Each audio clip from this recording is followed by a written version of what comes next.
If I hadn't seen it with my own eyes, I never would have believed it.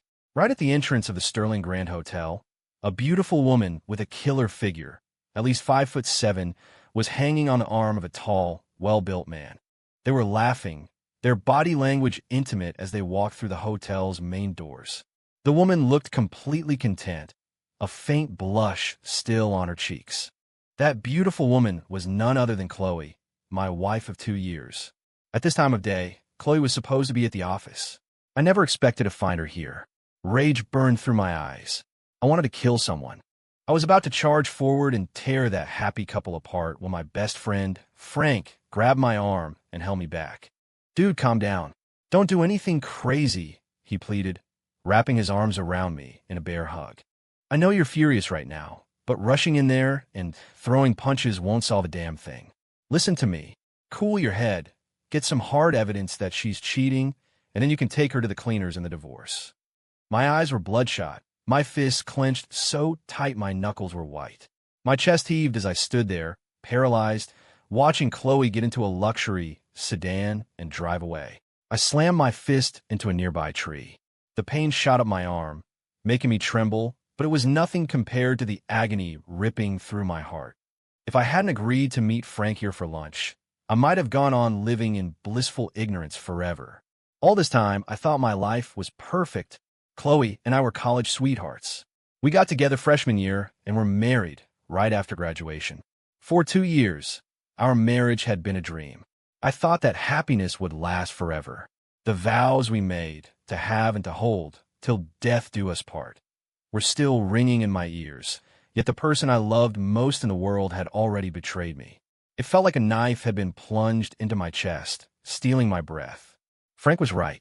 I needed to get proof. I needed to make sure she walked away with nothing. Thinking back, the signs had been there all along. When I got back from my last business trip, I noticed 2 dark bruises on Chloe's knees. When I asked her about them, she just said she'd slipped and fallen. I bought it, even massaged the bruises for her. Now, thinking about it, I feel like the world's biggest fool. How could I have been so blind? How could I have believed such a transparent lie? The disgusting images of what must have happened played out in my mind. My heart felt like it was being torn in two. And then there was the tie. A few days ago, while putting away laundry, I found a purple tie I'd never seen before. It wasn't my style at all. When I asked Chloe, she said she'd bought it for me, even though she knows I hate purple. Now I knew. That tie was never for me. It was for him. I'd seen it clearly just now. The man at the hotel was wearing a purple tie. The realization sent a new wave of pain through me, sharp and deep, like a dull knife sawing at my flesh.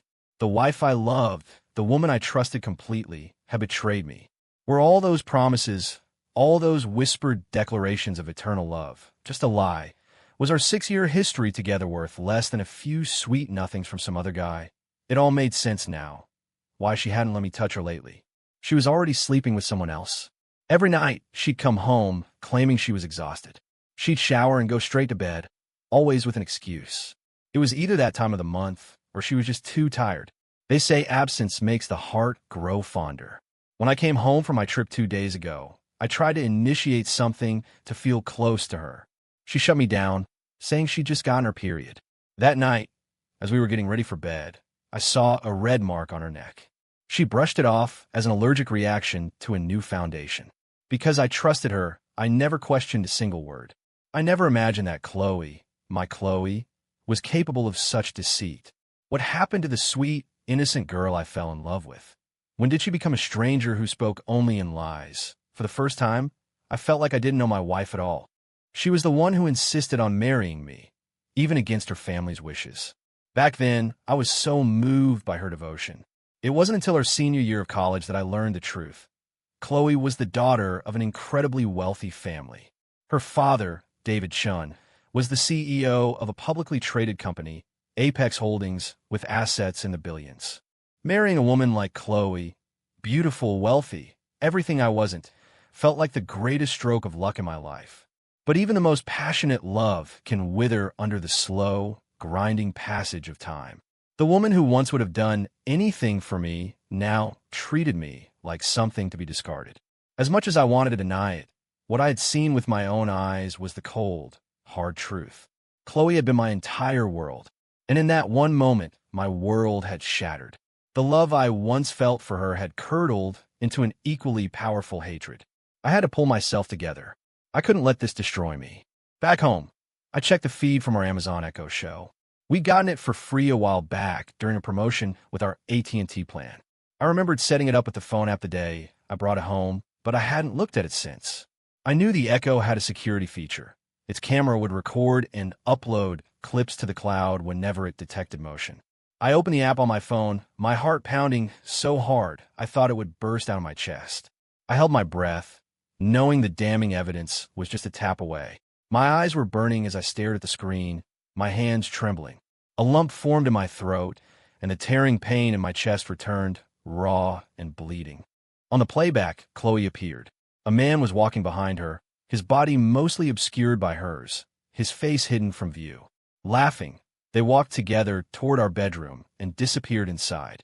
So this was my faithful, devoted wife. The woman who was always telling me how much she loved me, that nothing could ever tear us apart. Behind my back, she was doing something this filthy. I grabbed the Echo show from the counter and hurled it against the floor. It shattered into a dozen pieces, a sudden, violent release for the fury boiling inside me. A lie. It was all a lie.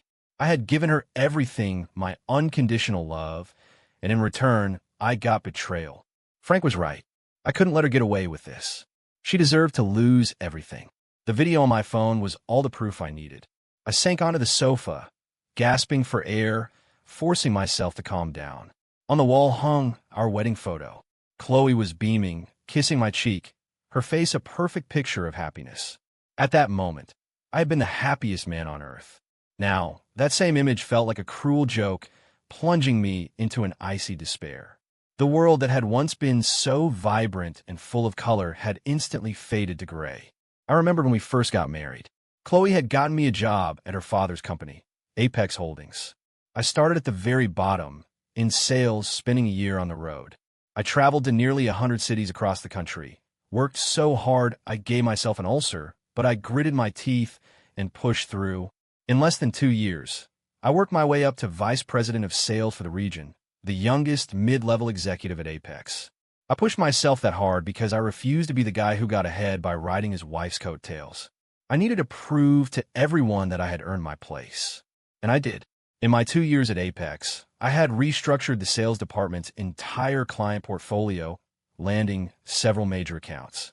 Our division's performance had skyrocketed. My next goal was to help Apex dominate the entire Northeast market within a few years. Now, all of that was just a fantasy, a puff of smoke. Chloe's betrayal had smashed all my hopes for the future into a million pieces.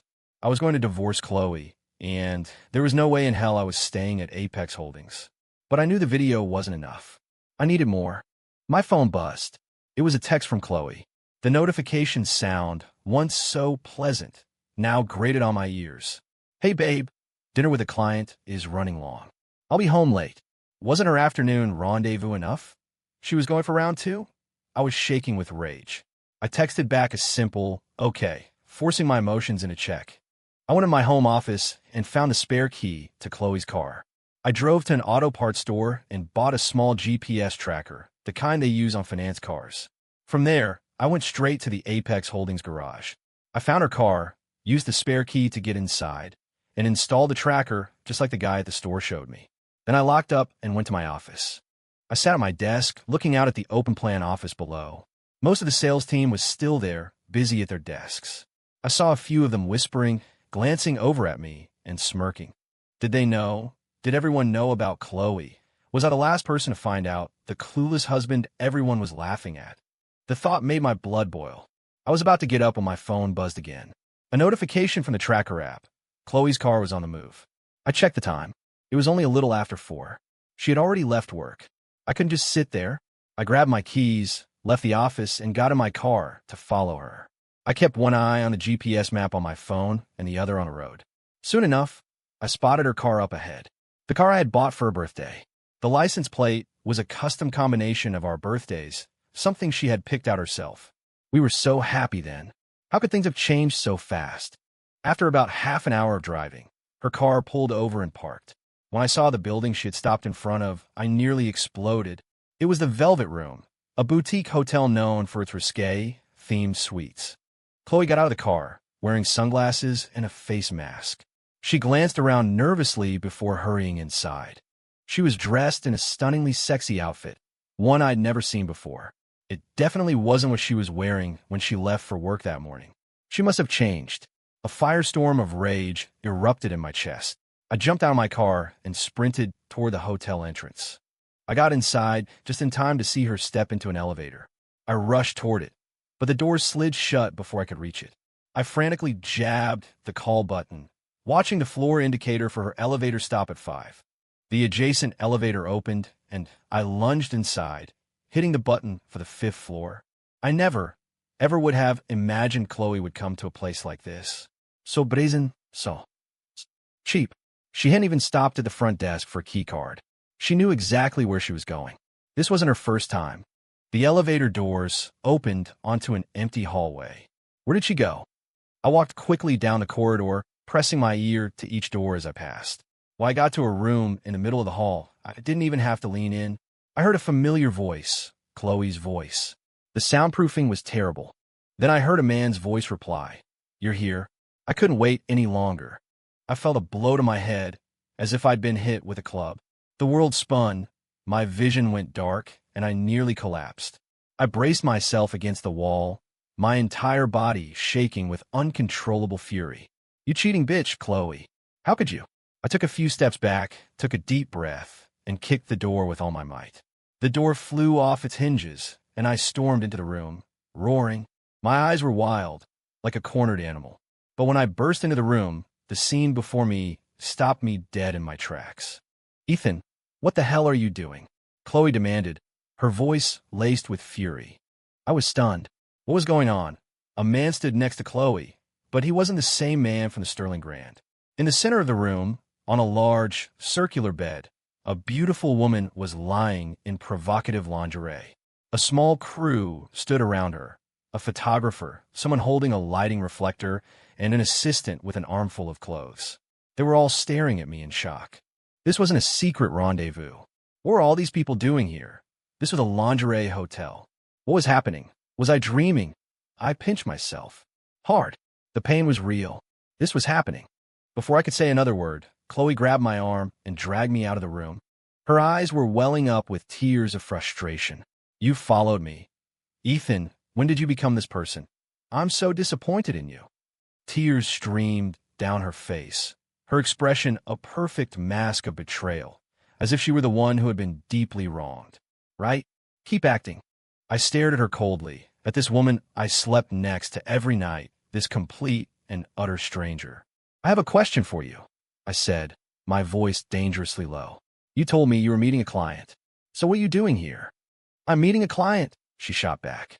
"This is a promotional photo shoot for a project I'm managing. We're using this location for the set. As soon as I'm done here, I'm heading to my dinner meeting. The fact that you followed me. Did you think I was with someone else? How could you do this to me?" She stomped her foot, overcome with anger. Could I have been wrong? Impossible.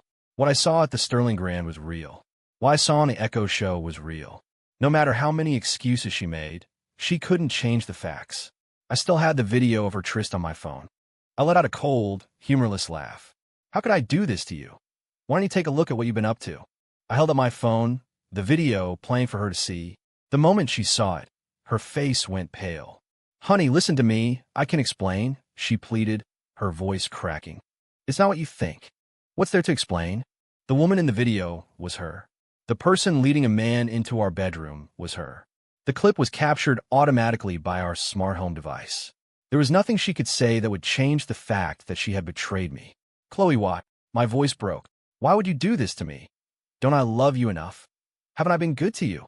"Honey, it's not like that," she sobbed, trying to explain, but I cut her off. "I hate you, and I will never, ever forgive you." I fought back my own tears, refusing to let them fall. The pain was unbearable. The woman I loved more than life itself had cheated on me. I had held onto a sliver of hope that it was all a misunderstanding, but the video was undeniable, visceral proof. I turned to leave. Chloe ran up and threw her arms around me from behind. "Honey, It's all a misunderstanding, she cried. I did bring someone home, but he's just a friend from college. It's not what you're thinking. A friend? Give me a break. Do you normally take male friends into our bedroom? He asked for a tour of the house, so I showed him around, she sobbed, holding me tighter. It's really not what you think. We've been together for so many years. I swear on my life, I have never done anything to hurt you. Honey, you know how much I love you. Her words hit their mark. My resolve began to crumble. We were each other's first love. Of all the couples in our college class, we were the only ones who actually made it, who got married and built a life together. I loved Chloe, and I knew she loved me. We had been married for 2 years. Every single night, she had to kiss my cheek before she could fall asleep. It was because we loved each other so deeply that something like this felt so catastrophic, so painful. Chloe slowly let go of me. Her face, tear-streaked and vulnerable, was heartbreaking. I turned around and gently wiped the tears from her cheeks. Honey, I swear I didn't do anything wrong. I believe you, I heard myself say. I looked at my beautiful, stunning wife. I loved her so much, and the fear of losing her was overwhelming. Was it possible I had imagined it all? But what about the bruises on her knees? Did she really just fall? And the red mark on her neck? Was it really a makeup allergy? And the man at the Sterling Grand, the one with the purple tie, who was he to her? I wanted to ask, but I saw people from the photo shoot peeking out into the hallway, watching us. A moment ago, believing she had betrayed me, I felt like I had nothing left to lose, so I acted rashly. It was a misunderstanding, just a simple misunderstanding, Chloe said quickly to the onlookers. Go on, get back to work. The crew retreated back into the room, and the other curious guests disappeared. The hotel manager had come up to see what the commotion was. Chloe spoke with him, assuring him that she would pay for the broken door. The manager left, and finally, we were alone in the hallway. Chloe wrapped her arms around my neck, pressed her soft, fragrant lips to mine for a quick kiss, and then whispered in my ear, my period's over. Tonight, we can. She pulled back with a shy smile. Okay, stop being angry. You're not handsome when you're angry. The scent of her lingered on my lips. I was about to say something when my eyes fell on the short, purple skirt she was wearing. It felt like a needle piercing my heart. The purple tie, the man at the Sterling Grand. I gently pushed her away. Answer me this, I demanded. Who was the man in the purple tie you were with at the Sterling Grand today? And that purple tie at home? You bought it for him, didn't you? As I spoke, I watched her closely. I saw her body flinch, just for a second. My heart sank. So there was something between them. Chloe struggled to keep her expression neutral. You saw me. He's the classmate I told you about. He was studying abroad, just got back with his PhD to start a business here. He wants to discuss a potential partnership with me. And the purple tie really is for you. Dad and I are going to charity gala tomorrow, and I thought it would look perfect with your new suit. A classmate she took on a tour of our home. A classmate she met at a 5-star hotel to discuss business. Could the world really be full of such unbelievable coincidences? Is that the truth? I asked, my voice laced with doubt. I had never spoken to my wife in this tone before. The whole situation was just too much to bear. If the woman I loved had truly betrayed me, my world would become a dark, empty place. Chloe was the most important person in my life. She was my first, and I was hers. When we first got together, we were both completely inexperienced. I had always believed we would spend the rest of our lives together in happiness. Of course it is, she said, poking me in the forehead. You're the only man in the world I could ever love. You silly goose. What are you thinking about all day? Do you actually want me to be with someone else? Although a part of me was still suspicious, her explanation was plausible. More importantly, I wanted, with every fiber of my being, for her to be innocent. We had known each other for years. We knew each other inside and out. Chloe was the real deal, a beautiful heiress from a prominent family. With her background, she could have easily found someone far more successful than me. She had fought tooth and nail with her family to be with me. She chose me because she loved me. For 6 years, our love had been steady and true. We rarely fought, rarely even raised our voices to one another. As I thought about all this, a wave of guilt washed over me. I loved her so much, I shouldn't have doubted her. A sense of relief settled in my chest. I reached out and gently pulled her into my arms, kissing her on the forehead. I'm sorry, baby. It was my fault. I shouldn't have suspected you. It's okay, it's over now. But no more crazy thoughts, you hear me? Chloe said, her hand gently stroking my cheek. I have to get back to work. I'll see you home tonight. I know I've been neglecting you lately, but I promise I'll make it up to you. With that, she turned and walked back toward the room, the sway of her hips so intoxicating that even after 6 years together, it still made my heart race. I was already looking forward to the night ahead. Chloe wasn't just from a wealthy family. She was also stunningly beautiful. In college, she was the campus queen. She had the perfect figure, a full chest, curvy hips, a combination that turned heads every time we went out. Before today, I had never doubted her. A woman who would risk her relationship with her family to marry me. I had carried the weight of that love and commitment in my heart for years. Perhaps I was just too invested, too afraid of losing her. That's why I had become so paranoid. Just before she entered the room, Chloe glanced back at me. I saw her let out a quiet sigh of relief before she disappeared inside. I left the hotel. I knew that Chloe's division, lingerie marketing, had been working on a big advertising campaign recently. Feeling a huge weight lift off my shoulders, I walked to her car, used my spare key to open the door, and remove the GPS tracker. I chose to trust her. Marriage is built on honesty. Communication is the bridge that keeps a couple together. The cloud of suspicion had lifted. Our family wouldn't fall apart. Despite it all, the image of that purple tie still felt like a thorn in my throat, making me uneasy.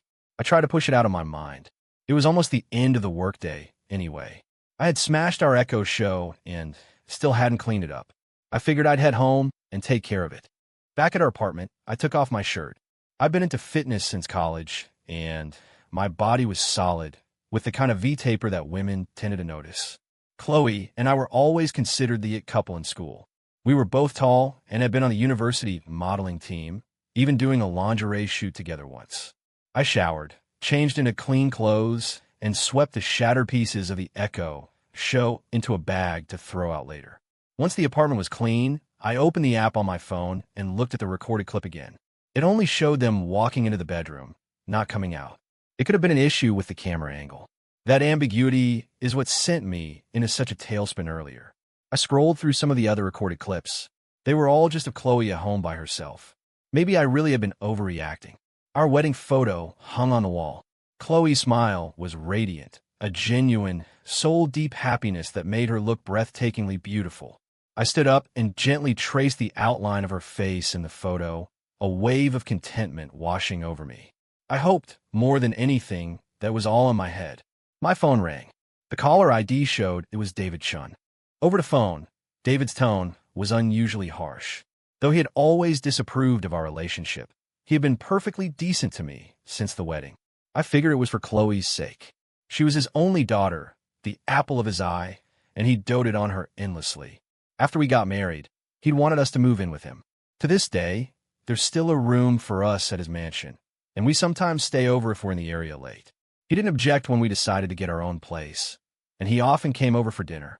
For the past 2 years, he had been a tough boss at work, but outside the office, our relationship as father and son-in-law had been pretty good. He was always mild-mannered. What was wrong today? I left the apartment and drove toward the Apex Holdings building. If David was still at the office this late, it had to be about work. I was the VP of sales. Had something gone wrong with one of our major accounts?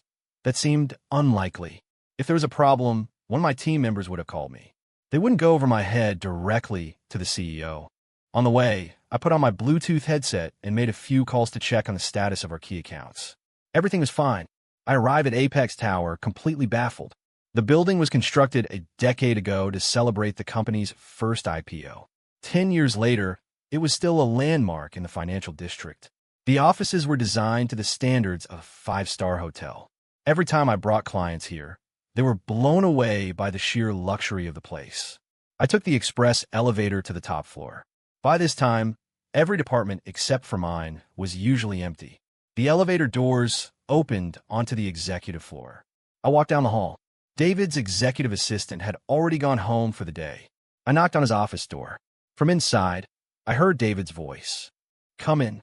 I pushed the door open and walked across the plush carpet. David was sitting at his desk, his face grim. It was an expression I had rarely seen on him.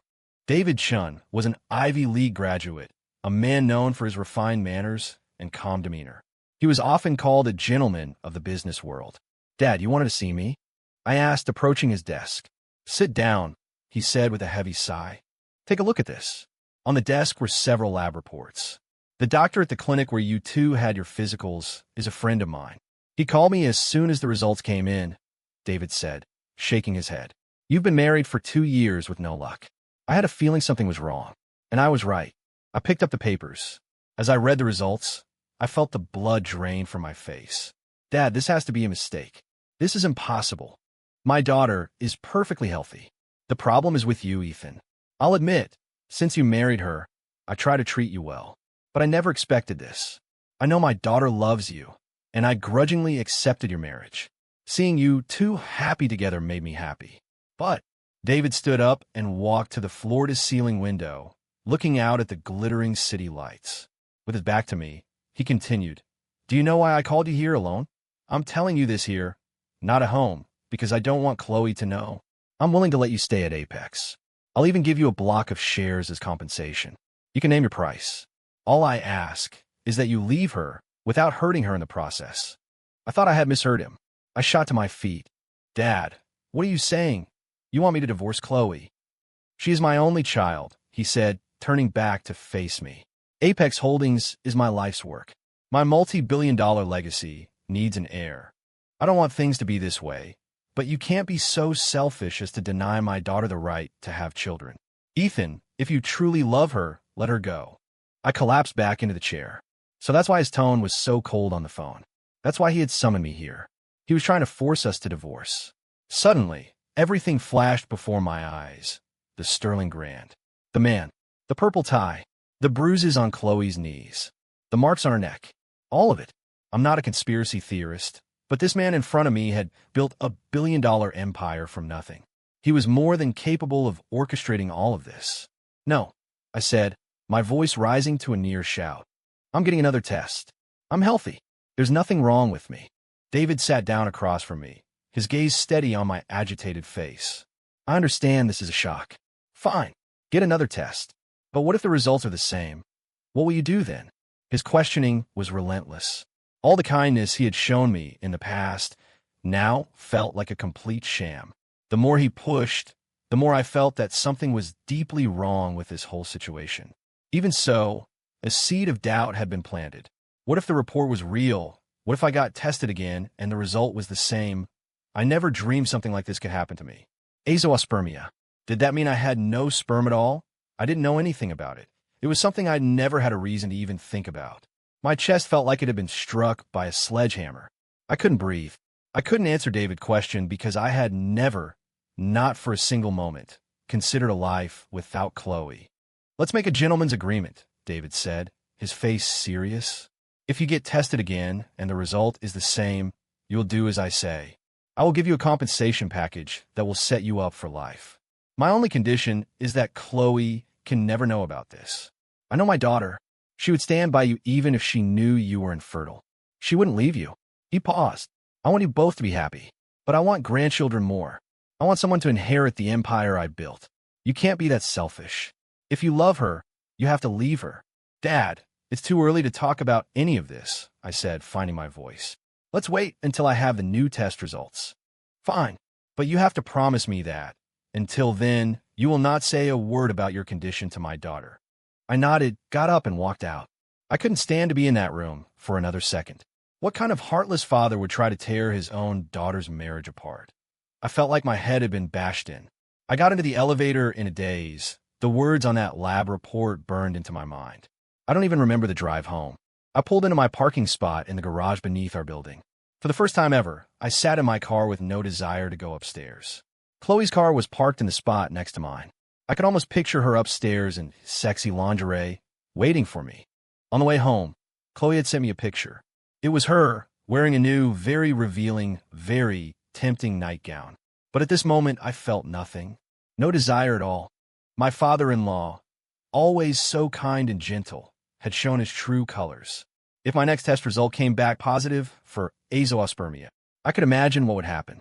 A billionaire businessman would have 100 different ways to force me out of Chloe's life, and I would have no power to fight back.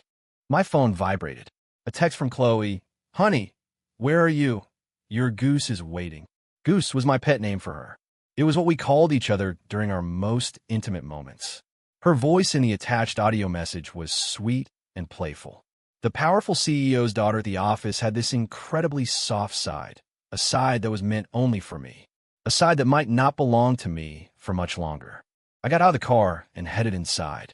I opened the door to our apartment and was immediately hit with her faint, sweet perfume. A soft, warm body crashed into mine. My heart fluttered. I wrapped my arms around Chloe, burying my face in her hair. Goose, I love you, I whispered over and over. Baby, I love you so much. Goose loves you too, she murmured back, then pulled away slightly. Honey, what's wrong? She could tell something was off. Nothing. It's been a while. I guess I'm just a little excited. Her arms looped around my neck, her soft lips brushing against my skin. Well then, what are you waiting for? Carry your goose to bed. I looked at her, my heart aching with love, and scooped her up into my arms. We had never been as fierce as we were that night. We had never been as passionate. It was as if I was treating this as our last time together. Afterward, Chloe snuggled against me, her face flushed and content, kissing my cheek before drifting off to sleep. But I couldn't sleep. It wasn't until this moment, faced with the real possibility of losing her, that I realized just how much I couldn't bear it. Earlier today, I was fantasizing about making her pay for betraying me. Now, I knew that no amount of money, no revenge, could ever compare to having her. What good would $10 million be if I lost Chloe? I had never loved this woman more than I did at this very moment. I thought about the first time we met. Our fumbling, awkward first night together. The way she argued with her father, refusing to back down, all for me. The radiant smile on her face as she walked down the aisle in her wedding dress. The cute way she nuzzled her face against mine, just like she was doing now in her sleep. She melted my heart. Nothing in this world could compare to Chloe. She was a part of my very soul. Tearing us apart would be like ripping my heart out of my chest. I watched my lovely goose sleep, feeling like I could never get enough of her. Even the way she drooled a little in her sleep was adorable. I love you, my wife. I love you, my goose. Her long eyelashes, her small nose, her perfect lips, her porcelain skin. I love her down to her very bones. I held her gently, wishing I could absorb her into my body, where no one could ever take her away from me. I could still hear our wedding vows, as clear as yesterday.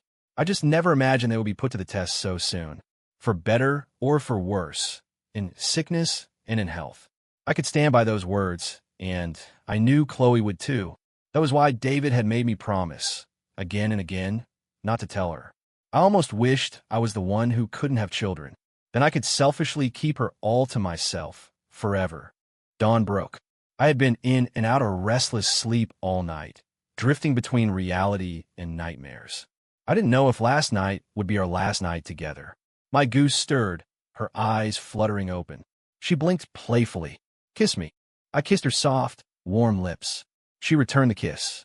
Her first smile of the day was the best gift in the world. There was nothing sweeter than Chloe's smile. Time to get up. I'm making you breakfast today. Since when do you know how to cook breakfast? My mother-in-law taught me. I've just been too busy with work lately to show off my amazing culinary skills. Chloe hopped out of bed, her bare feet patting on the floor as she headed to the bathroom. Would this be our last breakfast together? A wave of inexplicable sadness washed over me. In the bathroom, Chloe looked at her reflection in the mirror. The glow from last night was still there. She had been well taken care of. Suddenly, she felt a wave of nausea and gagged over the sink.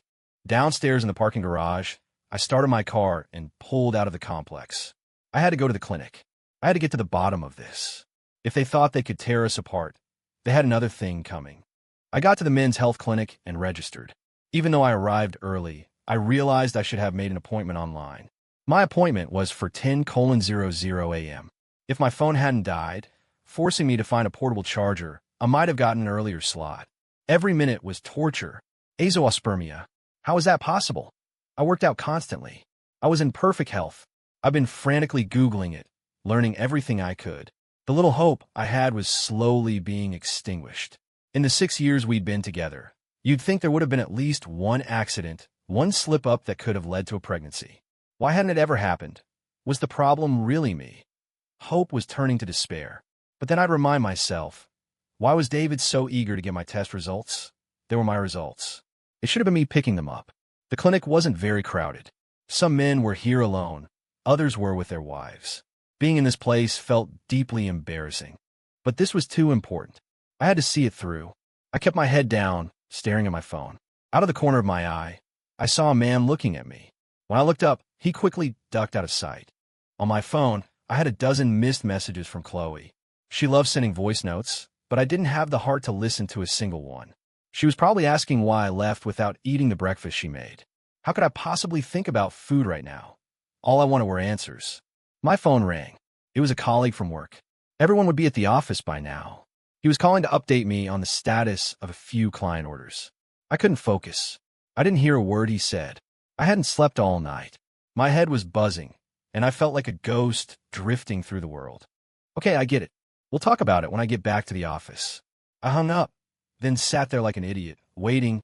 Every second felt like an hour. Back to the office. If I really had this condition, would I ever be going back there? What kind of scheme would David cook up next to force me away from Chloe? I didn't care about leaving Apex. With my skills, I could find another job easily. But leaving Chloe, that was something I would never, ever agree to. We were legally married. The law protected our union. Even if he was her father, David had no right to interfere. The thought gave me a small measure of comfort. Finally, after what felt like an eternity, it was my turn.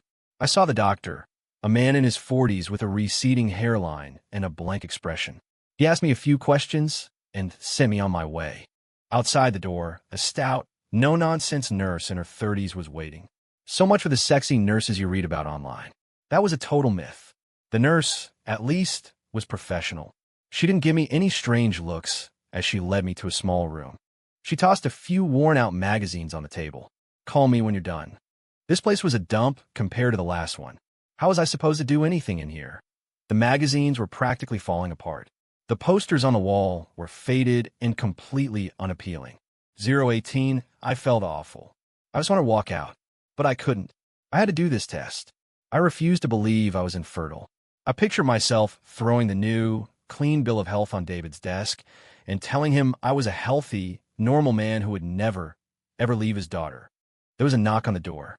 It was the nurse. Could you please hurry it up? There are other people waiting. Almost done. I called out, my voice filled with frustration. How was I supposed to get in the mood in an environment like this? After another long wait, the nurse, whose patience was clearly wearing thin, knocked again. Are you done yet? What's taking so long? The door opened and I walked out, my face grim. I'm done. How long until I get the results? 3 business days, she said, and before I could ask anything else, she turned and walked away, leaving me with a view of her broad back. I couldn't wait that long. The anxiety was eating me alive. I did some quick research online. Everything I read said you were supposed to abstain for at least 3 days before this kind of test. The doctor here hadn't even asked about that. Why were they so sloppy? Some sources said you could get results in an hour. Others said it took a few days. I remembered that before the last test, Chloe had been pushing me away for a while. Was that the reason? Had I misunderstood her completely? My mind was racing. If abstinence was required for an accurate result, then I should wait a few days and go to a different clinic. With that decided, I drove away from the clinic. On the way to the office, I finally listened to Chloe's voice messages. As I suspected, she was asking why I left. But then she added that she might have some good news to tell me later. What good news could there possibly be for me right now? I got to Apex and went straight to Chloe's office. Her assistant told me she hadn't come in at all that morning and hadn't said where she was going. I called Chloe's cell. It rang, but she didn't pick up. Where could she have gone so early? I sent her a text, but it went unanswered. This was very unusual for Chloe. Her phone was practically glued to her hand. She almost always replied to my texts instantly, unless she was in a meeting. If she wasn't at the office, where was she? I texted her again. Just then, a picture message came through from her. It was a woman in sexy lingerie, lying on a bed. The photo was taken from a distance, so I couldn't see the face clearly. I was about to zoom in when the message was retracted. It was the same lingerie Chloe had worn last night, but the bedroom in the background was not ours. Chloe could be a bit scatterbrained sometimes. She'd sent messages to the wrong person before. She sent it. then immediately deleted it. Did she mean to send it to someone else? My heart started to pound. The body looked like Chloe's. Before I could get a clear look at the face, the picture was gone. She wasn't at work. She wasn't answering her phone or texts. What was she doing? Was that her in the picture? I couldn't stay calm any longer. I called her again. She declined to call. I called back. Declined again. Panicked, I tried one more time. It went straight to voicemail. She had turned off her phone. 019, I couldn't just sit there. The person in that photo had to be Chloe. The body, the lingerie, it all matched. She must have sent it to her lover by mistake, realized it, and quickly deleted it. As my mind spiraled, another text came through from her. Honey, sorry, my phone died. I sent the wrong picture by accident. This is the one I meant to send. You're going to be a dad. Attached was a photo of a lab report from a women's health clinic. Chloe was pregnant. Chloe was pregnant. I stared at the report, feeling like I'd been hit by a truck. I had just been told I was infertile, and now my wife was pregnant. What the hell is going on? Stay at the clinic. I'm on my way. I texted back, rushing out the door. On the drive over, my mind was racing. Could it be? I found Chloe at the clinic, her face radiating a joy she couldn't contain. The moment she saw me, she threw herself into my arms that I held my wife, my love, and breaking my promise to her father, I told her everything. The infertility diagnosis, the pressure from her dad, all of it. Chloe stared at me in shock. Azoospermia? That's impossible. Ethan, don't you remember? That summer during college when I dropped off the map for a few weeks? I was pregnant. We were still in school. We couldn't have a baby. My dad forced me to get an abortion in secret. And besides, she said, placing a hand on her stomach, I'm pregnant now. A look of sudden realization dawned on her face. I get it now. It's all my dad's doing. What do you mean? I asked, confused. His company is in serious financial trouble. He wants me to divorce you so I can marry my old classmate. It's a strategic alliance. His family's money would bail Apex out. He brought it up with me before, and I told him absolutely not. This must have been his backup plan. That day you saw me at the hotel with my classmate. It must have been a setup, and him wanting a tour of our house. That was planned too. I told her about seeing them from the restaurant with Frank. Frank was definitely in on it, Chloe said without hesitation. My dad must have paid him off. She grabbed my hand and pulled me toward the car. We drove to her father's office and confronted him. Faced with the undeniable truth of Chloe's pregnancy, David Chin's composure crumbled. He looked at us, defeated. Since you already know everything, there's nothing left to say. Dad, I told you I would never divorce Ethan, Chloe said firmly. Especially not now that we're having a baby. Come on, honey. Let's go. She took my arm, and we walked out of the office. The light of the setting sun washed over us. I wrapped my arm around the woman I loved more than anything, a genuine, long overdue smile spreading across my face.